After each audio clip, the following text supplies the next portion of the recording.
Good morning, welcome दोस्तों। स्वागत है आप सबों का आपके अपने चैनल सिराजा एजुकेशन पॉइंट पर। दोस्तों आज का सेशन बहुत ही बेहतरीन होने वाला है क्योंकि आज के सेशन में बहुत सारे क्वेश्चन हम लोग करने वाले हैं। अब दोस्तों हम लोग क्वेश्चन को शुरू करते हैं दोस्तों। आज का पहला क्वेश्चन, आइए एक साथ हम लोग मिलकर काम करते हैं। कहता है दो कोटि पूरक कोणों का अंतर 40 डिग्री है, दोनों कोण होंगे। दोस्तों इसमें सबसे पहले तो कई लोगों को कोटि पूरक समझ में नहीं आता है, और जिन लोगों को समझ में आता है वो क्वेश्चन का अब तक उत्तर आप मार दिए होंगे। देखिए आपको दो नाम याद रखना है, एक कोटि पूरक और कोटि पूरक का ही एक और नाम होता है पूरा कोण। ध्यान रखिएगा दोस्तों, कुछ कुछ किताबों में पूरा कोण भी लिखा होता है और कहीं कहीं लिखा होता है कोटि पूरक।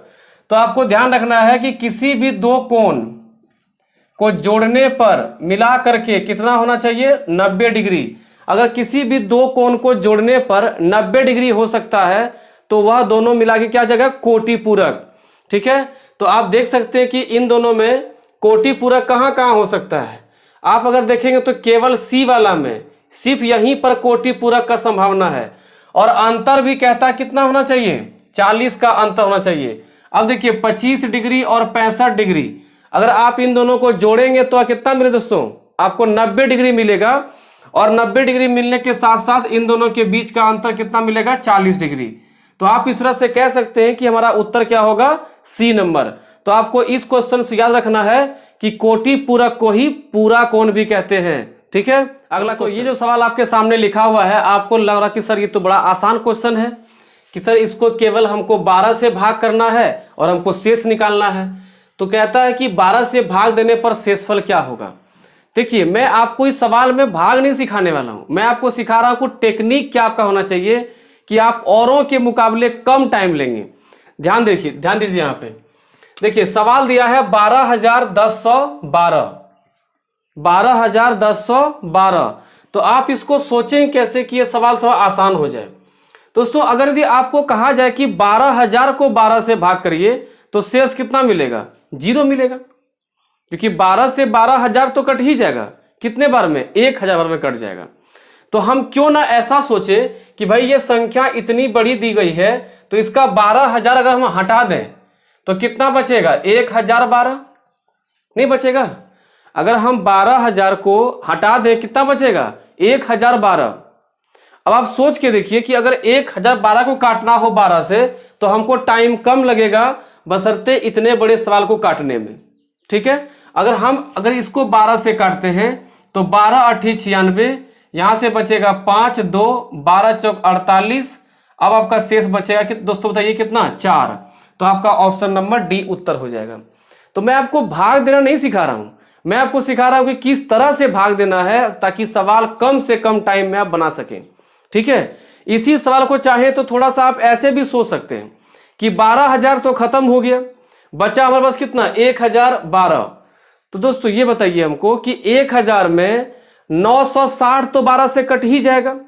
कैसे बताइए, 12 8 96, तो 960 कट गया, कितना बचा, उधर से 40 और आगे से 12, 52 बचा। तो केवल अगर हम 52 को भी काटते तो भी हमारा उत्तर 4 ही आता है। तो आप थोड़ा इन सब सवालों पे सोचने का प्रयास करें। मेरे हिसाब से तो आपको बहुत ही कम टाइम खर्च करने पड़ेंगे। ठीक है, चलिए अगला क्वेश्चन देते हैं। चलिए अब हम लोग चलते हैं अगले सवाल पे। कहता है किसी संख्या के 3/4 का 2/3 24 के बराबर है तो उस संख्या का 1/4 क्या होगा। ये 4 आपके ऑप्शन है, 8 12 10 और 32। तो इस सवाल में अगर आपको बनाना है तो आप इस क्वेश्चन में आप x भी मान सकते हैं, बिना x माने भी कर सकते हैं, लेकिन चलिए थोड़ा आसानी से बनाने के लिए चलिए इसमें हम x मान लेते हैं। मानते हैं कि संख्या दोस्तों कितना है, संख्या मान लेते हैं हम x। ठीक है, देखिए भिन्न का सवाल है तो हम चाहें तो 1 भी मान सकते हैं, लेकिन हो सकता है कि आप हमसे कोई नहीं पढ़े हैं, कोई भिन्न को 1 के माध्यम से नहीं पढ़े हैं, तो आपको x के माध्यम से समझने में आसानी होगी। कहता है संख्या का 3/4। ठीक है दोस्तों, संख्या का 3/4 का मैंने आप फिर जानते हैं कि गुना होता है, तो का 2/3। अगर इतना करते हैं तो हमको 24 मिलता है, यानी इतना करने पर 24 के बराबर होता है। तो इतने कैलकुलेशन के बाद कितना मिलेगा हमको, 24। देखिए ऊपर में कितना दोस्तों जगह, 3 दूनी 6x और नीचे दोस्तों बताइए 4 तिया 12। तो यहाँ से 24 को भी हम भिन्न में कर लेंगे और 6 से ऊपर ऊपर देखिए भिन्न करता है तो 4 बार में, और x गुने 1 और 12 गुने 4 48। ठीक है, यानी हमारा संख्या मिलेगा दोस्तों कितना 48। अब कहता है कि संख्या का 1/4 बताइए, तो संख्या का 1/4 तो 48 का 1/4 आप करेंगे तो आपको उत्तर फिर से कितना दोस्तों मिलेगा 12। ऑप्शन नंबर बी आपका उत्तर होगा। समझ में आ रहा है आपको आसानी से? तो इन सब सवालों में कहीं कुछ नहीं है, आप लोग प्रैक्टिस कम करते हैं इसलिए आपको डर लगता है। चलिए अगला क्वेश्चन देखते हैं। अब देखते हैं दोस्तों अगले क्वेश्चन को। कहता है किसी संख्या के 60% का 3/5वां भाग 36 है तो वह संख्या बताएं। ये 4 आपके ऑप्शन है 1000, 75, 80 और 90। तो ये भी सवाल बिल्कुल ही आसान है। तो किसी संख्या के 60%, संख्या को अगर हम x मान लेते हैं तो संख्या का 60% कितना दोस्तों बताइए 60/100, और इसमें कहता है उसका 3/5। तो फिर से का बोला है तो गुना कर देंगे 3/5 से, और 3/5 करने के बाद हमको कितना प्राप्त होता है 36। देखिए जब भी आपको कहा जाए कि कुछ कैलकुलेशन करने के बाद इतना है, इतना था, इतना हो जाएगा, जैसे बोला ना कि 36 है या बोलता 36 होगा या 36 था, तो हम सभी कंडीशन में क्या करेंगे बराबर ही लेके चलेंगे। अब यहां से काटते देखिए 12 से काटोगे 5 में 60 कट जाएगा, 12 से काटोगे देखो ऊपर में 12 तिया 36। ठीक दोस्तों, अब अगर आप चाहें तो ऊपर में 3 से 3 को आप काट सकते हो। तो आपका देखिए x का मान दोस्तों कितना आ रहा है 100। तो जब x का मान 100 आ रहा है तो आपका उत्तर जो होना चाहिए वो होना चाहिए 100। तो आपके हमको तो सवाल में जो ऑप्शन दिया गया है ये लगता है ऑप्शन गलत है। एक बार चेक कर लेते हैं ऑप्शन को। अच्छा, ऑप्शन मिसप्रिंट हो गया है, इसका ऑप्शन यहाँ पर 100 होना चाहिए। ठीक है, क्योंकि x का मान 100 होगा तभी उसका 60% का 3/5वां भाग दोस्तों कितना होगा 36। ठीक है यहाँ तक। तो आपका आंसर दोस्तों क्या होगा ऑप्शन नंबर ए। ठीक है, चलिए अगला क्वेश्चन देखते हैं। दोस्तों अगला सवाल जो है ये आपको बहुत ही आसान क्वेश्चन पूछा गया है, जो कि बिल्कुल ही कॉन्सेप्चुअल क्वेश्चन है। आप लोग जो भी हमसे क्लास किए होंगे हम इसको डिटेल में बताएंगे कि पाई परिमेय है कि अपरिमेय है कि भाज्य या पूर्णांक क्या है, आपको पता चल गया होगा। और डिटेल में समझाया है मैंने कि आखिर पाई परिमेय या अपरिमेय क्यों है ना। तो बताइए आप पाई क्या है, परिमेय संख्या है कि अपरिमेय संख्या है कि अभाज्य संख्या है या पूर्णांक है, बताइए। तो आप लोग का उत्तर तो आ गया दोस्तों कि आपका उत्तर होना चाहिए क्या अपरिमेय संख्या है ना, क्योंकि पाई का मान कभी भी p/q के रूप में नहीं लिखा जा सकता है। आपको मैंने बताया भी था ऐसा क्यों। देखिए पहले हम परिमेय को समझते हैं फिर अपरिमेय पे आते हैं। परिमेय संख्या वो होता है जो p/q के रूप में लिखा जा सकता है, लेकिन इसमें एक शर्त है कि दोस्तों q जो है 0 के बराबर नहीं होना चाहिए। ऐसा क्यों, देखिए अगर आप मान लीजिए गलती से 3/0 आप लिखते हैं, कितना लिखते हैं 3/0 आप लिखते हैं, तो ये दोस्तों मान हो जाएगा आपका अनंत। क्या दोस्तों क्या होगा अनंत। तो सोचिए क्या अनंत कोई वैल्यू आप मान सकते हैं, नहीं मान सकते, इसलिए वो अपरिमेय में नहीं होता है, क्योंकि ये जो मान आपको आता है वो p/q फॉर्म में। देखिए परिमेय संख्या में क्या क्या आपका देखिए आ सकता है, एग्जांपल 22/7 जो कि पाई का ही एक एप्रोक्स मान है, उसको हम परिमेय कहते हैं। लेकिन पाई हमारा क्या है अपरिमेय। दोस्तों ऐसा इसलिए क्योंकि पाई का मान एग्जैक्ट 22/7 नहीं होता है। पाई का मान आज तक काटते काटते लोग थक चुका है, साइंटिस्ट लोग खुद कट गए काटते काटते, लेकिन इसका मान आज तक एग्जैक्ट रूप में नहीं आ पाया है। तो इसलिए पाई का मान अगर एग्जैक्ट रूप में नहीं है तो हम उसको p/q में नहीं रख सकते हैं। जैसे देखिए 5 अगर अपने आप में पूर्ण मान है तभी तो आप 5/1 कर पाते हैं। 4 अपने आप में पूर्ण मान है तभी तो उसको 4/1 आप कर पाते हैं। इसलिए देखिए 5, 4, 3, 2, 10, 12, 25 सब क्या है, वो सब भी परिमेय संख्या है, क्योंकि उसको /1 हम कर सकते हैं। लेकिन पाई जो है ये कोई निश्चित मान नहीं है, इसलिए इसको p/q फॉर्म में हम नहीं कर सकते। ठीक है, इसको और डिटेल में हमने समझाया है आपको नंबर सिस्टम चैप्टर में। आप जाकर के नंबर सिस्टम चैप्टर को देख सकते हैं और वहां से समझ सकते हैं कि परिमेय संख्या उत्पन्न कैसे हुआ, अपरिमेय संख्या बना कैसे। ठीक है, चलिए अब यहां देखिए अगला है दोस्तों आभास संख्या। तो आभास संख्या आप कई बार हम आपको समझा चुके हैं प्रैक्टिस सेट के दौरान कि आभास संख्या वह है जो केवल 1 से कटे और केवल स्वयं से कटे। जैसे देखिए 7 1 से कटता है और खुद 7 से कटता है। दोस्तों पूर्णांक क्या है? तो कोई भी संख्याएं सभी पूर्णांक है, चाहे वो नेगेटिव हो, पॉजिटिव हो या उदासीन। तो उदासीन में क्या दोस्तों होता है? जीरो।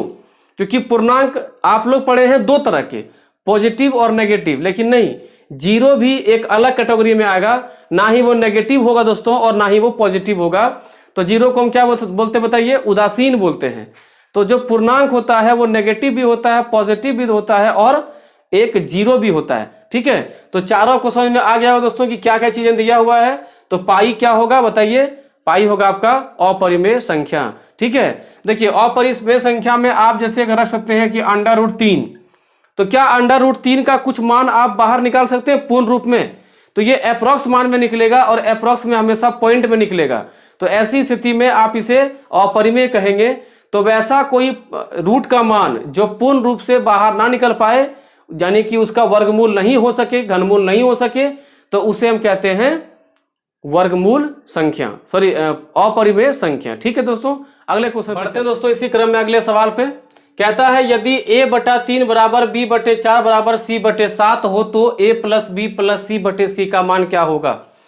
दोस्तों ये सा सवाल आप टेट में कई बार देखे और आज तक पूछा जा रहा है, ऐसे सवाल है। ठीक है, कहीं पर a b c है तो वहां पे आपको x y कर देगा, mn कर देगा, लेकिन इस पैटर्न पे सवाल आपको आज भी मिलता है। समझिएगा इसमें करना क्या, देखिए जब भी कभी किसी अक्षर के नीचे बटे में कोई अंक दिया रहे, अक्षर के नीचे कोई अंक बटा में हो, देखिए यहां भी अक्षर के नीचे कोई अंक बटा में हो, तो आप ये आप मानेंगे वहां पर कि इस अक्षर का मान 3 है, b का मान 4 है, c का मान 7 है। ये कब होगा दोस्तों? जब कोई ऊपर में अक्षर यानी कोई लेटर दिया हुआ हो और नीचे क्या हो? कोई अंक हो। तो a का मान 3, b का मान 4, c का मान 7। बस खाली मान को पुट करिए। एक बार क्या करना? तीनों को जोड़ना। देखिए a + b + c, तो 4 3 7 और 7 14। और नीचे दोस्तों क्या है? c, तो c का मान है, यहाँ 14 होगा, तो c का मान दोस्तों क्या है? 7। 7 से काटोगे, कटेगा 2 बार में, ऑप्शन नंबर सी आपका उत्तर है। कुछ भी नहीं है इन सवालों में। ठीक है, ये सारे सवाल, ये सवाल वैसे आपका अनुपात चैप्टर से है, तो ये सब सवाल बहुत ही आसान होते हैं। बस प्रैक्टिस करते रहिए आप लोग, और सारे क्वेश्चंस को भी जितना हम बताएंगे सबको देखिए और सारे क्वेश्चंस पे अपना कमांडे बनाइए। ठीक है, अगला क्वेश्चन देखते हैं दोस्तों, बढ़ते हैं अगले क्वेश्चन की ओर। अगला क्वेश्चन है आपका इकाई अंक से जुड़ा हुआ है। कहता है 378, 236, 459, 312 के गुणनफल में इकाई का अंक क्या होगा? दोस्तों इकाई अंक निकालने के लिए आपको ध्यान रखना है कि केवल और केवल हमें इकाई अंक पर ही ध्यान देना है। बात समझ में आ रहा है? अगर हम इकाई अंक पे ध्यान देंगे तो सवाल बहुत ही छोटे तौर से, बहुत ही कम टाइम में बन जाएगा। देखिए कैसे, 2 यहां से इकाई, यहां से 9, यहां से 6, यहां से 8।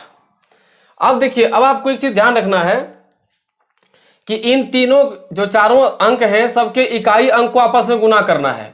तो 8 × 6 दोस्तों कितना हो गया? 8 × 6 = 48। फिर उसको यहां से गुना करना है, फिर उसको यहां से गुना करना है। अब देखिए, अब यहां पर एक टेक्निक मेरा समझिएगा कि 8 × 6 = 48 आने के बाद ये नहीं करना कि 48 × 9, बिल्कुल गलत। हम गुना करने के बाद जो संख्या आएगा उसका भी इकाई अंक को ही पकड़ेंगे और गुना करेंगे। कितना दोस्तों बताइए? 9 × 8 = 72। अब जब यहां 72 हमको मिल गया, अब यहां से इसका इकाई अंक पकड़ेंगे 2 और 2 × 2 4। तो आपका इकाई अंक दोस्तों कितना हो गया? 4। देखिए इकाई अंक पर मैंने एक वीडियो बनाया है, एक डिटेल वीडियो, जिसमें कि आसान सवाल से जितना मैक्सिमम डिफिकल्ट क्वेश्चन आपको हो सकता है वो सारा आपका उस क्वेश्चन में दिया हुआ है। ठीक है, तो उसका जो है लिंक आपको हम डिस्क्रिप्शन में आपको हम डाल देंगे। जिसको इकाई अंक पढ़ना है, चूंकि आपको इकाई अंक से क्वेश्चन आता है, तो आप उस टॉपिक को वहां से पढ़ करके कवर कर सकते हैं। ठीक है, अगला ये दोस्तों इसी क्रम में हम लोग एक और क्वेश्चन को देखते हैं, और ये सवाल भी आपका नंबर सिस्टम से ही जुड़ा हुआ है। और ये सवाल अब तक आपको जो हम 6 प्रैक्टिस सेट दिए उसमें से भी कराया गया है। तो आप लोग में से कई लोग इसका उत्तर तो आप कर सकते हैं। दोस्तों क्वेश्चन कहता है किसी 2 अंकीय संख्या के अंकों का गुणनफल 6 है, उस संख्या में 9 जोड़ने से प्राप्त संख्या के अंकों का स्थान बदल जाता है, वह संख्या क्या है? इस सवाल को बनाने का टेक्निक बहुत कोई आप में से जानते हैं, बहुत कोई आप कहीं और से सीखे भी होंगे दोस्तों, लेकिन जो टेक्निक आपको हम सिखा रहे हैं वो बिल्कुल ही नया होगा। आप ध्यान दीजिए, देखिए क्या है इसमें। आप ऐसे सवालों में हमेशा ये गौर करना कि अगर यदि स्थान बदलने की बात की जाएगी, ध्यान दीजिएगा, अगर स्थान बदलने की बात की जाएगी तो वैसे कंडीशन में ध्यान रखना है कि हमको जोड़ना क्या है या घटाना क्या है। क्या ध्यान रखेंगे कि अगर स्थान बदलने वाला है तो ध्यान रखना है कि जोड़ना क्या है और घटाना क्या है। ठीक है दोस्तों, तो जो भी जोड़ना या घटाना रहे उसको 9 से आप भाग कर दें दोस्तों। जब 9 से भाग करेंगे तो आपको जो भी मान मिलेगा, ध्यान सुनना, जो भी मान मिलेगा आपको ढूंढना है कि वह मान किस संख्या के अंकों का अंतर है। 1 और 6 का अंतर 5, ये आंसर नहीं होगा। 3 और 5 का अंतर 2, ये आंसर नहीं होगा। 4 और 3 का अंतर 1, ये आपका जो है आंसर हो सकता है। 2 और 3 का भी अंतर 1, ये भी आपका उत्तर होने का संभावना है। अब खाली आप ये देख लेना कि गुना करने पर कितना होना चाहिए दोस्तों, 6 होना चाहिए। तो बोलिए 4 तिया 6 होता है कि 12 होता है? 12 दोस्तों होता है। तो 2 तिया 6 होता है। तो आपका ऑप्शन दोस्तों क्या होगा? Option number D. तो आपको इस तरह से क्वेश्चन को अटेम्प्ट करना है। सबसे पहला ध्यान रखना कि अगर अंक या अंकों का जो स्थान है वो बदलता है तो जोड़ना क्या है या घटाना क्या है, उसको सीधे 9 से क्या करें दोस्तों, आप उसको जो है भाग कर देंगे। जो मान आएगा आप उसको ढूंढेंगे कि किस संख्या के अंकों का अंतर वह निकल रहा है। उसके बाद आप कंडीशन चेक करेंगे, आपका उत्तर 100% बिल्कुल सही आएगा। अगला क्वेश्चन चलते हैं। आइए दोस्तों अगले क्वेश्चन में चलते हैं। कहता है यदि दो संख्याओं का अंतर तथा गुणनफल क्रमशः 5 और 36 हो तो उनके व्युत्क्रमों का अंतर क्या होगा। दोस्तों व्युत्क्रम जो आप नहीं समझ पा रहे हैं, व्युत्क्रम मैंने समझना सीधा उल्टा। क्या समझे दोस्तों आप? उल्टा। तो गणित में उल्टा करने मतलब ये हुआ कि अगर यदि संख्या 2 ठो x और y है तो इसका दोस्तों व्युत्क्रम दोस्तों क्या होगा? 1/x और 1/y। ध्यान रखिएगा, गणित में उल्टा करना मतलब दोस्तों 1 कर देना। ठीक है, तो अगर इस संख्या x और y दो संख्या अगर हम मान लेते हैं तो इसका व्युत्क्रम क्या दोस्तों होगा? 1/x और 1/y। अब देखिए कहता है कि उनका अंतर यानी x माइनस वाई कितना है? 5। उनका गुणनफल यानी कि x इंटू वाई कितना दोस्तों? 36। अगर हम इसके व्युत्क्रमों को घटाएंगे तो नीचे दोस्तों क्या लेंगे? एलसीएम। देखिए दो अलग अलग चीजें हैं, x और y दो अलग अलग चीजें हैं। तो जब दो अलग अलग चीजें रहे जैसे A B X Y M N C D इस तरह के रहे पी क्यू, तो आप उसको गुना कर देना। जैसे गुना करोगे क्या दोस्तों मिलेगा? एलसीएम। तो x गुने वाई, यहां आ गया x गुने वाई। अब क्या करेंगे? x वाई को x से भाग करेंगे।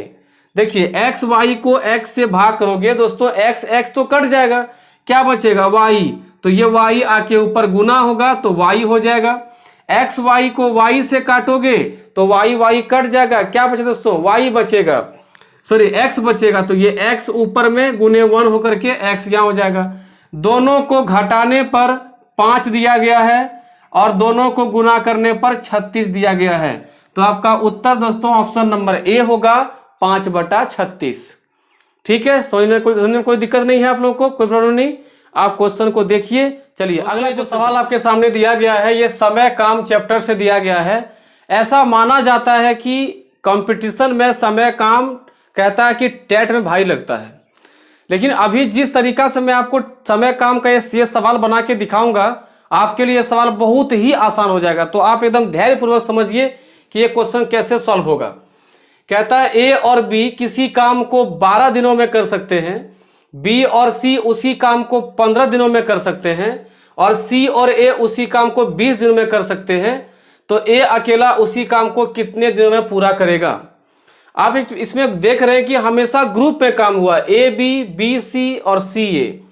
तो सबसे पहले आप क्या करेंगे कि तीनों ग्रुप जो दिया गया है आप सबों को पहले लिख लेंगे। ए बी करता है 12 दिन में, बी सी करता है 15 दिन में और सी ए करता है 20 दिन में। दोस्तों इन तीनों का पहले आप एक एलसीएम लेंगे। आप जब ये तीनों का एलसीएम लीजिएगा तो आपको एलसीएम मान आएगा दोस्तों 60। क्योंकि एलसीएम निकालने आपको सिखाई दिए हैं, एलसीएम के कई ट्रिक हम सिखाए हुए हैं, उसका भी पूरा चैप्टर हम पढ़ाए हैं, जाके वीडियो देख सकते हैं।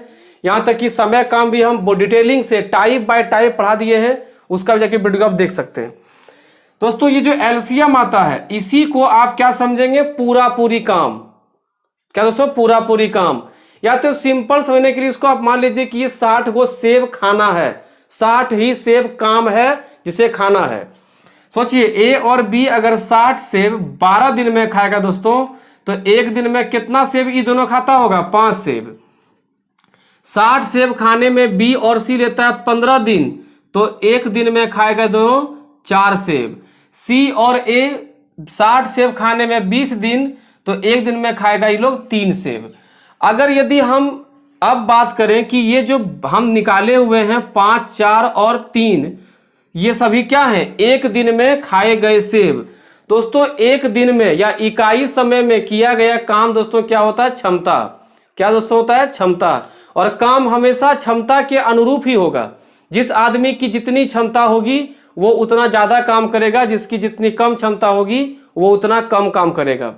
देखिए एक दिन में अगर ये दोनों 5 सेब खा रहे हैं तो 5 क्षमता दोनों का, इन दोनों को मिला करके 4 क्षमता और इन दोनों मिला करके 3 क्षमता।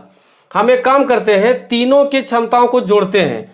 लेकिन यहाँ पर प्रॉब्लम ये होगा कि जब तीनों की क्षमता को हम जोड़ेंगे, 5, 4, 9, 3, 12 जब हम करेंगे, जब तीनों का क्षमता जुड़ेगा तो 12 हो जाएगा। तो देखिए तीनों ग्रुप भी जुड़ेगा, और तीनों ग्रुप जब जुड़े दोस्तों कितना होगा, 2 ठो ए मिलेगा, 2 ठो बी मिलेगा और 2 ठो सी मिलेगा। तो हम लिखेंगे 2a + 2b + 2c। इसका मान दोस्तों कितना आ गया, 12। अब यदि अगर हम इसको थोड़ा मिटा देते दोस्तों, ठीक है, अगर यदि हम इन तीनों से 2 कॉमन कर लें तो क्या मिलेगा बताइए, a + b + c मिलेगा। इसका मान दोस्तों कितना, 12। अगर हम 2 से काट दें तो a + b + c का मान कितना दोस्तों आ गया, 6 दूना 12। अब आपसे क्या पूछा, a अकेला, तो भाई a + b + c तीनों का क्षमता 6 है। ठीक है, तीनों का क्षमता कितना दोस्तों, 6 है। हमको निकालना है a का क्षमता, तो एक काम करते हैं, b और c का क्षमता माइनस कर देते हैं। तो b और c का क्षमता कितना, 4। तो अगर हम a का क्षमता निकालना चाहें तो हम इन दोनों को उठा के उधर क्या करेंगे, माइनस। तो 6 में b और c का क्षमता 4 घट जाएगा, कितना होगा, 2। अब आप खुद सोच के देखिए कि एक ऐसा व्यक्ति जिसकी क्षमता है कि वो एक दिन में 2 सेब खा सकता है, तो 60 सेब खाने में कितना दिन बताइए, 30 दिन मात्र। तो आप यहां से टाइम निकाल सकते हैं कि 60 सेब खाएगा ए, 2 के हिसाब से दोस्तों कितना, 30। और आई थिंक आपके ऑप्शन नंबर डी में शायद 30 दिन था, तो जिस भी ऑप्शन में 30 होगा आप उसको मार देंगे। उम्मीद है कि आपको ये पूरा क्वेश्चन समझ में आया होगा। जिस भी लोग को ये चैप्टर, आप में से कोई किसी को भी ये चैप्टर पूरा डिटेल से पढ़ना है, तो आपको जाके सर्च करना होगा कि time and work by Siddharth education point या प्रीतम सर, आप उसको सर्च कर लीजिए और देख लीजिए। मैंने इसको टाइप बाय टाइप 3, 4, 5 पार्ट में आपको बना के दिया हूं। आप सारे क्वेश्चन को आप कर सकते हैं वहां से। चलिए अगला क्वेश्चन देखते हैं। अब दोस्तों आपके सामने बहुत ही इंटरेस्टिंग क्वेश्चन अभी देखिए आपके सामने है। क्वेश्चन कहता है, एक खंबे का 4/7 भाग कीचड़ में धंसा है। जब धंसे भाग का 1/3 भाग बाहर खींचा जाता है तो पाया गया कि 8 मीटर खंबा अभी भी कीचड़ में है। तो खंबे की पूरी लंबाई क्या है? आप ये सवाल पहले एक बार ट्राई कर लो, ठीक है। आप वीडियो को पॉज करो और एक बार इसको ट्राई करो, देखो कि आपसे बनता है कि नहीं, ठीक है। फिर तो हम बनाएंगे ही और फिर आपको सॉल्यूशन देखना है, ठीक है। कोई चीटिंग नहीं करना है। पहले बार आप इसको वीडियो को पॉज करो और देखो कि ये क्वेश्चन क्या आपसे बनता है। देखिए ये सवाल बहुत डिफिकल्ट नहीं है, बहुत ही आसान है। बस आपका तार्किक क्षमता चेक करने के लिए ये सवाल आपको पूछा गया। देखिए क्वेश्चन क्या कहता है, एक खंबा का 4/7 भाग कहां पर दोस्तों, कीचड़ में धंसा हुआ है। और जब आप उस खंबा को खींच के बाहर निकाल रहे थे तो जितना धंसा था सब बाहर निकाले नहीं, उसका कितना निकाल लिए बाहर, 1/3। तो दोस्तों पहले ये देखते हैं कि इसका 1/3 होता कितना है, 4/21। यानी अगर दोस्तों आप मान के चलिए जैसे कि ये देखिए ये कीचड़ में धंसा हुआ था, मान लीजिए ये कीचड़ इधर है, ये धंसा हुआ था और हमने क्या किया, इसका 1/3 हिस्सा ही निकाला, इतने निकाला खींच करके, तो इतना बाहर निकला, तो वही मान कितना हो गया 4/21। तो अगर हम इतना बाहर खींच के निकाल लिए तो अभी भी तो कुछ क्या है, हिस्सा कहाँ है, कीचड़ में है। तो वही कहता है कि तो पाया गया कि 8 मीटर खंभा अभी भी कीचड़ में है, यानी ये वाला जो हिस्सा है, ये वाला जो कीचड़ में धंसा हुआ है, ये अभी दोस्तों कितना है 8 मीटर। तो पहले ये तो देख लें कि भाई जितना धंसा था उसमें जितना हम खींच लिए, तो अभी भी कितना बचा हुआ है। तो यहां लिखेंगे कीचड़ में बचा भाग, क्या करेंगे 4/7 जो पूरा था उसमें से जितना आप खींच के बाहर निकाल लिए उसको आप क्या करेंगे माइनस। ठीक है, देखिए 7 और 21 में एलसीएम दोस्तों 21 को 7 से भाग करोगे 3 बार में, 3 ऊपर जब गुना होगा 4 × 12 और यहां दोस्तों तो 4 ही होगा, कितना होगा बताइए 8/21। आप सोच के देखिए कि अब 8/21 भाग बचा हुआ है, तो हमको यही बचा हुआ मान दिया दोस्तों 8 मीटर। तो 8/21 भाग का मान जो कीचड़ अभी भी फंसा हुआ है उसका मान दोस्तों कितना है 8 मीटर। तो ऊपर ऊपर 8 कट गया, 1 × 1 तो 1 भाग और 21 × मीटर दोस्तों कितना हो गया 21 मीटर। तो आपको पता ही है कि भिन्न में सबसे बड़ा मान 1। ठीक है, तो 1 भाग यानी क्या पूरा खंभा, तो पूरे खंभा का दोस्तों मान बताओ 21 मीटर। उम्मीद है कि आपको समझ में क्वेश्चन आ गया होगा। ठीक है, आप में से कितने लोगों का बना ऑनेस्टी से बताइएगा, और अगर जितने लोगों का उत्तर आया है नाम लिख करके कमेंट मारिएगा भाई मेरा बन गया है, मेरा बन गया था। ठीक है, देखते हैं कितने लोग का उत्तर सही में आ गया था। चीटिंग नहीं करना है, एक्चुअली में कमेंट कीजिएगा, देखेंगे आप लोग कितना लोग का उत्तर आ गया है। ठीक है, नाम लिख कर दोस्तों इस क्वेश्चन को आप ईमानदारी पूर्वक बनाइएगा। ठीक है, और इसका भी आप चाहे तो उत्तर कमेंट कर सकते हैं, देखते हैं इसमें से कितने लोग का सही उत्तर आएगा। क्वेश्चन कहता है दोस्तों सबसे छोटी ऋणोत्तर अभाज्य पूर्णांक क्या है। ऑप्शन दोस्तों है 2, 0, 1, -2।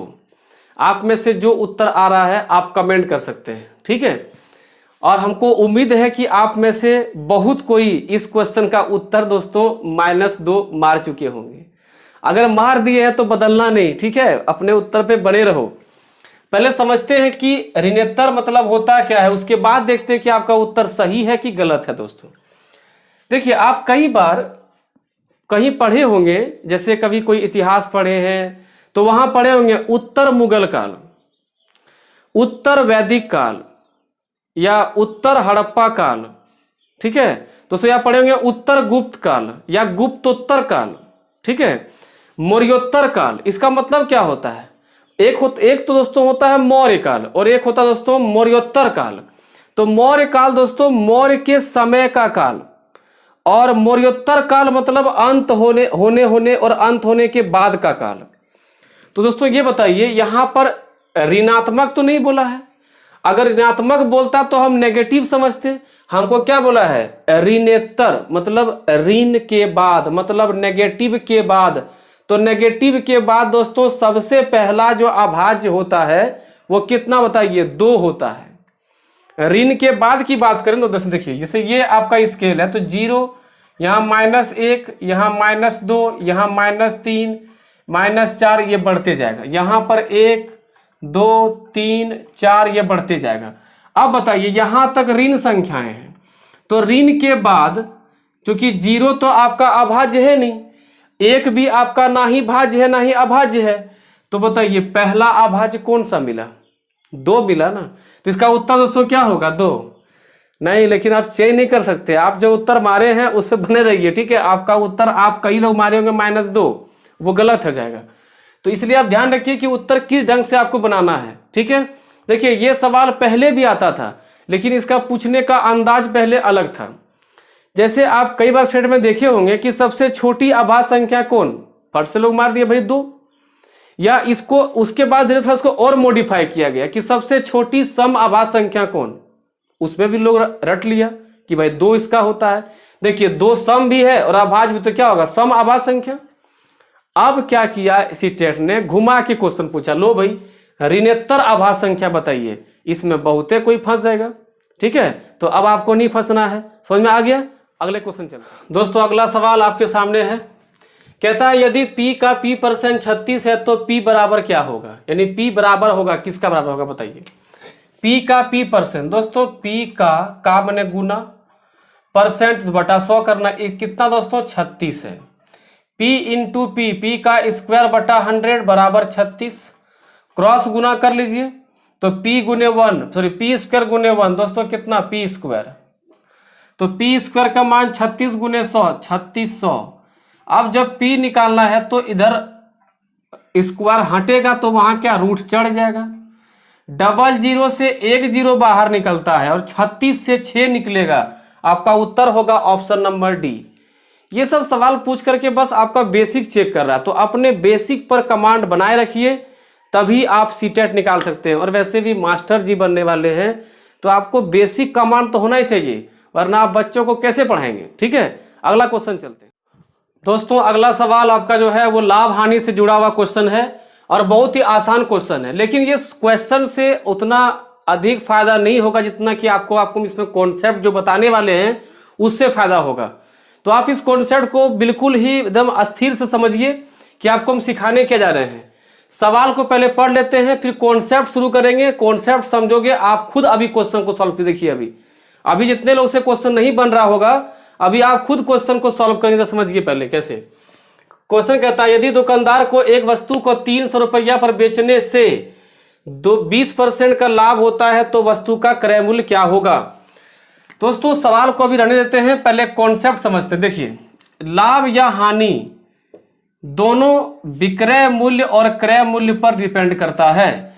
दोस्तों क्रय मूल्य क्या होता है, जिस भी मूल्य पर हम किसी वस्तु को खरीदते हैं, जैसे आप मार्केट गए और 500 टका में एगो शर्ट खरीद लिए, तो उस शर्ट 500 टका में खरीदे तो 500 रुपया क्या हो गया, उस शर्ट का क्रय मूल्य होगा दोस्तों। ठीक है, क्या हो गया, क्रय मूल्य हो गया। अब मान लीजिए आप उसको घर तक लाने में 10-20 का नाश्ता भी कर लिए, ठीक है, और देखिए कि बटन थे एक आगो टूटा हुआ था, तो बटन लगवाने में 20 का खर्चा हो गया। तो नाश्ता पानी खर्चा, बटन लगवाने में ये जितने भी अतिरिक्त खर्चा होते हैं, उन सभी को हम क्रय मूल्य में शामिल करते हैं। जैसे आप मान लीजिए एक दुकानदार हैं, व्यापारी हैं, और मान लीजिए कि आप एक सामान बाहर से मंगा रहे हैं बेचने के लिए, उस सामान का दाम कितना है 5000, और आपको लाने में भाड़ा कितना खर्चा हो गया 300 रुपया, और उसमें मान लीजिए कुछ टूटा फूटा था या फिर कुछ डेंट पेंट हो गया, तो उसमें खर्च लग गया आपको मान लीजिए 100 रुपया। तो बताइए आप दाम कितना बोलिएगा, 5000 बोलिएगा, नहीं ना, 5000 और 300 खर्चा लाने में और 100 टका और डेंट पेंट में खर्चा, मैंने 5400 रुपया आपकी खरीदारी ही पड़ गई। तो आप कितना बेचिएगा बताइए, 5200 बेचिएगा, तो आपको तो हानि हो जाएगा। आप 5400 से ज्यादा में वस्तु को बेचने का प्रयास कीजिएगा अगर आपको लाभ चाहिए तो। अब यहां समझिए ध्यान से दोस्तों, देखिए दुनिया में कोई भी वस्तु जितने रुपया में आप खरीदेंगे वह क्रय मूल्य होगा, और क्रय मूल्य हमेशा कितना परसेंट बताइए दोस्तों, 100%। इस दुनिया में किसी भी वस्तु का क्रय मूल्य दोस्तों कितना परसेंट, 100%। अब आप सोच के देखिए कि अगर यदि हम क्रय मूल्य से बढ़ा करके बेचेंगे तब लाभ होगा, अगर क्रय मूल्य से बढ़ा के बेचेंगे तब अगर लाभ होगा, तो बोलिए क्या विक्रय मूल्य 100% ही होगा लाभ होने पर, बताइए, नहीं, ज्यादा हो जाएगा। क्या हो दोस्तों, ज्यादा हो जाएगा। जैसे आपको यहां दिया गया है 20% लाभ, तो क्रय मूल्य तो 100% होगा, 20% तो लाभ ही हो गया। आप बोलिए कितना बेचिएगा, 120%। समझ में आ रहा है। अगर यदि आपको कहा जाए कि 30% का लाभ हुआ, तो भाई 100% तो क्रय मूल्य ही है, 30% लाभ हुआ तो 130% में बेचेंगे। बात समझ में आ रहा है। अगर आपको कहा जाए कि 10% के लाभ हो रहा है और या फिर 10% लाभ पर बेचा गया, तो भाई 100% तो क्रय मूल्य है, 10% लाभ हुआ तो कितना बेचेंगे, 110% में बेचेंगे। तो उस प्रकार से, अच्छा अगर इसमें हानि हो गया तब मान लीजिए 20% की यहाँ हानि दी हुई होती, तो भैया क्रय मूल्य 100%, तो हानि कब होता है, जब हम क्रय मूल्य से भी घटा के बेच दें, यानी एकदम सीधे जो है ना, मतलब एकदम क्या कहते हैं, घाटा ले लें हम लोग सीधे। तो अगर यदि 100% से यानी क्रय मूल्य से घटा के बेचेंगे तो बेचने वाला मूल्य भी 100% से कम ही ना होगा। यानी अगर यदि हमको हानि हो रही होगी, सोच के देखिए, तो क्या 100% आपको मिल जाएगा? नहीं मिलेगा, कम मिलेगा। 100% माने आप इसको एकदम देहाती भाषा में समझो, 100% माने जितना आप लगाए, ठीक है। कभी कभी आप गांव में सुनते भाई हमको तो 100% वापस मिल गया, माने जितना हम लगाए थे सब मिल गया। तो बताइए क्रय मूल्य अगर 100% है तो जितना आप लगाए थे उससे कम आपको वापस आ रहा है, विक्रय मूल्य वापस आपको आ रहा है बेचने के बाद, तो आपको हानि होगा जी। तो 20% का अगर हानि हो रहा है तो क्या होगा बताइए? 100 में 20 चला गया, कितना बचेगा? 80%। तो लाभ होने पर हम 100% में जोड़ के निकालते हैं विक्रय मूल्य, और हानि होने पर 100% में घटा के निकालते हैं हम लोग विक्रय मूल्य। अब आते हैं सवाल पे, देखिए क्वेश्चन क्या कह रहा था। क्वेश्चन कह रहा था कि 300 रुपया में बेचने पर, ओहो लगता है क्वेश्चन में कुछ मिस हुआ, रोकिए। 300 में बेचेगा तो ऑप्शन क्रय मूल्य ज्यादा कैसे होगा जी? अगर लाभ होगा तो देख लेते हैं। सॉरी 390 है, तो यहाँ कुछ मिसप्रिंट हो गया, हमसे लिखने में दिक्कत हुई हाथों का प्रिंट गड़बड़ा गया, ठीक है। तो दुकानदार ने कितना बेचा? 390 रुपया में बेचने पर 20% का लाभ। सोचिए क्रय मूल्य अगर 100% तो 20% लाभ होगा दोस्तों, कितना? विक्रय मूल्य। विक्रय मूल्य को हम एसपी कहते हैं, सेलिंग प्राइस, और क्रय मूल्य को हम सीपी कहते हैं, कॉस्ट प्राइस, ठीक है। तो 120% विक्रय मूल्य हुआ तो कितना में बिका था? 390 टका में। यहां से काट दिए तो 1% का मान दोस्तों कितना हो गया? 39/12। कितना हो गया? 39/12। अब आपसे पूछा क्या? क्रय मूल्य, तो 100% निकाल दो भाई। एक चॉकलेट का दाम तो आप निकालिए चुके हैं, अब 100 चॉकलेट पूछे या 1 लाख पूछे, अब तो निकाल सकते हैं। तो 100% का मान अगर निकालना होगा तो 39/12 गुने 100, 4 से काटोगे 4 तिया 12, 4 से काटोगे 25, 3 से काटोगे 13 तिया 39, 25 को 13 से गुना करना है। सोच के देखिए, 4 गो 25 में 100, 8 गो 25 में 200, 12 गो 25 में 300, ठीक है। तो 13 गो 25 में 325। आपका उत्तर होगा ऑप्शन नंबर डी, 325। तो आपको इतना क्वेश्चन दिया गया आज। अभी वीडियो और भी लंबा बनने का सोचे थे हम, लेकिन चलिए आज इतना ही रखते हैं। फिर मिलेंगे अगले वीडियो में दोस्तों। पढ़ते रहिए और एकदम धमाकेदार ढंग से पढ़िए, ताकि आपका ये सीटेट में बेहतर से बेहतर क्वेश्चन मिले, सॉरी मार्क्स मिले, और आपकी पढ़ाई और भी अच्छी हो जाए, ठीक है, और आपको और जल्दी आगे मौका मिले नौकरी करने का। तब तक फिर मिलते हैं दोस्तों अगले वीडियो में। जय हिंद।